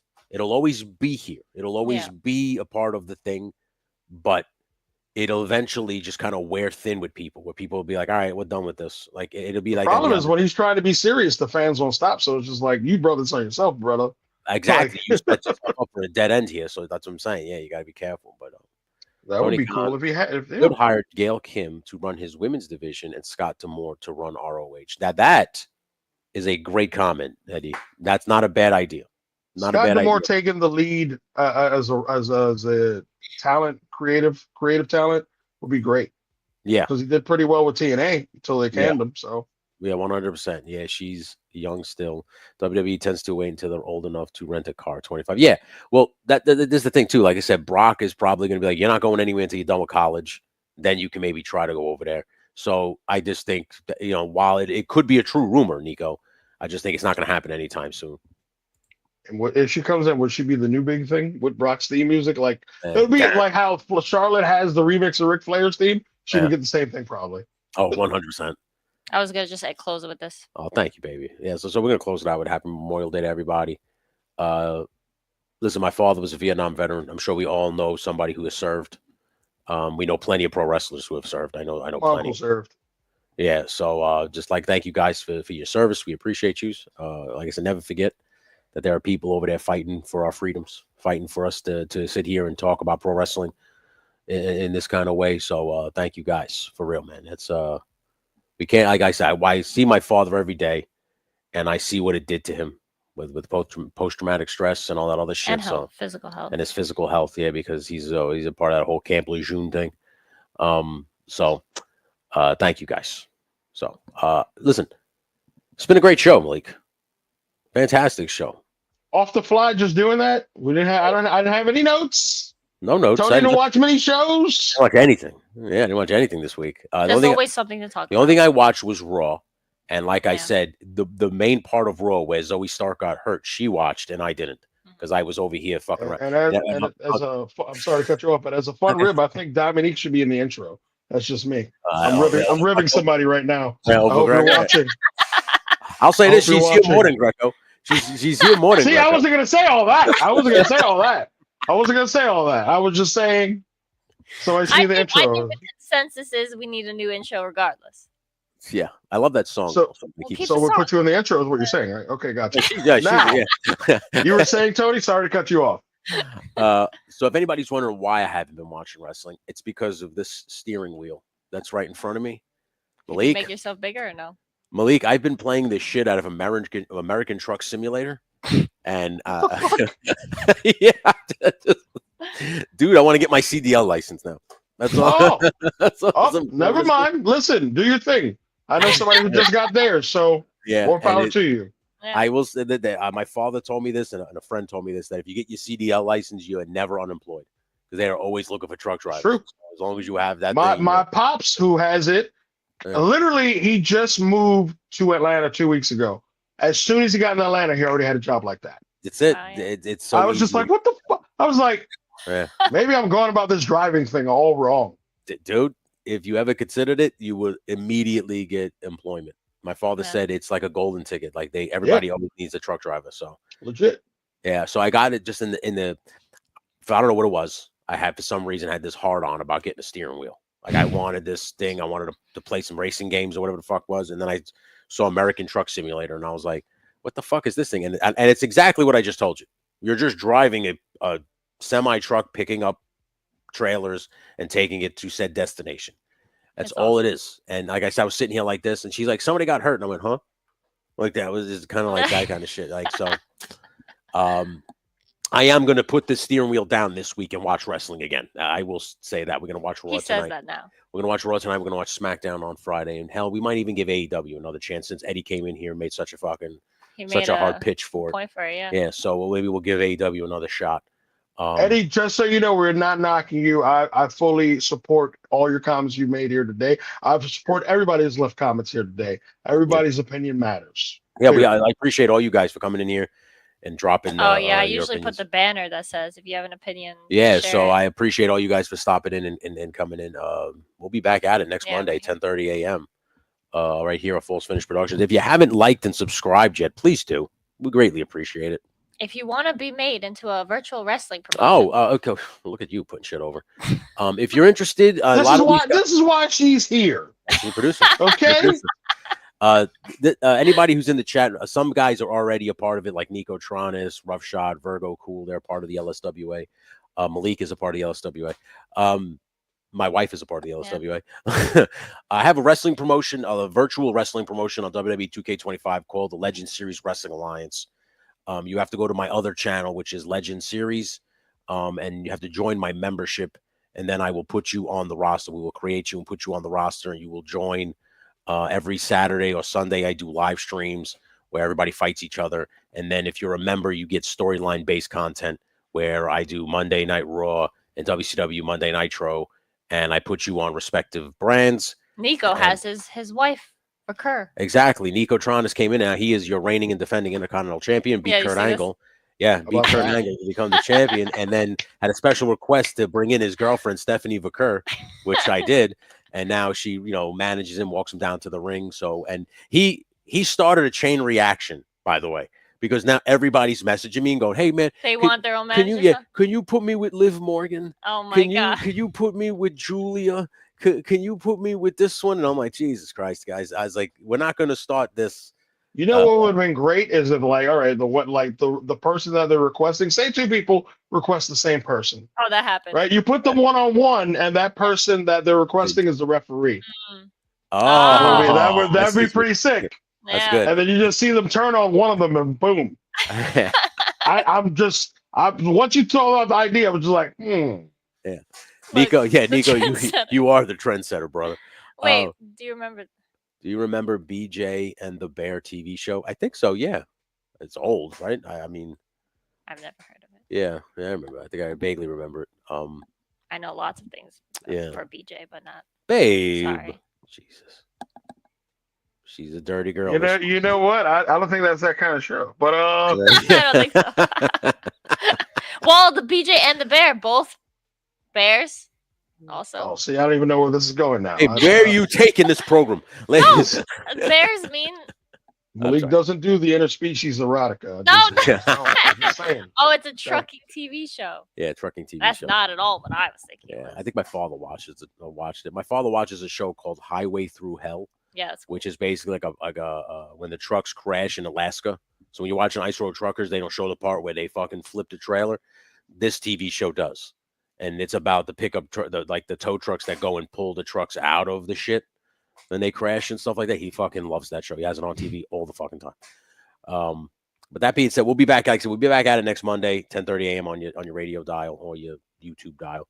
I'm gonna be breaking down wrestling as always. Like I said, I'm gonna watch this week. Last week was, like I said, I got sidetracked with truck drivers. Don't worry, I will be testing them in our private group message. Yeah, please. Like I said, I'm gonna actually sit and watch AEW. We have to do another watch along at some point. So we have to figure out of AEW. No. Just we'll just pick a show. Okay. And and watch it. I think maybe we should do a watch along of a throwback show that we all can agree that we liked, and then just go from there. I agree with that. We could do that too. All right, we'll go with that. So we got to plan that out. What Malik. about the good old days where there's no girls? What was that? Damn, you No, just. Oh, Jesus. No, what were you talking about before? When someone was complaining about? You know, There's Oh, some- I was what saying the original Saturday Night's main events where there were no women's matches at Yeah, all. So that. that was like the late 80s. You know what we'll Yeah. do? You know what we'll do? We'll watch one of those. We'll put on an old school one so you can watch Randy Savage in all his glory. Oh yeah, Right. there we go. We'll put on one of those. But thank you guys for hanging out with us. We appreciate you. We will, like I said, we'll be back next Monday. If you like, please, and haven't, please like and subscribe because trying to grow this channel still as always. Thank you guys. Let me turn on some music here. Yeah. And until next Monday, that is. I don't know if we'll be back with Greco. Greco just didn't even answer. Really? Didn't even say he was not coming. I just assume his pregnant wife is needed him. Yeah. So we'll see you next week. Until then, keep some kayfabe, folks. Deuces.